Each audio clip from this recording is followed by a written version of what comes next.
Hola a todas las mujeres. En este segundo vídeo os voy a contar un poco sobre el programa de actividades que haremos en Barcelona. El viernes por la tarde será la recepción de las participantes y por la noche saldremos a dar una vuelta.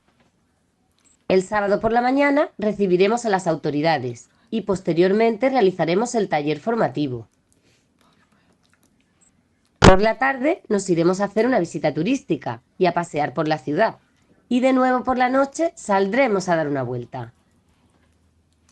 El domingo por la mañana haremos otra visita y después de la comida nos iremos de vuelta a nuestras casas. Si queréis apuntaros al encuentro podéis hacerlo hasta el 16 de junio, que se cerrará el plazo. Os espero, seguro que nos divertimos. ¡Mucha suerte! ¡Adiós!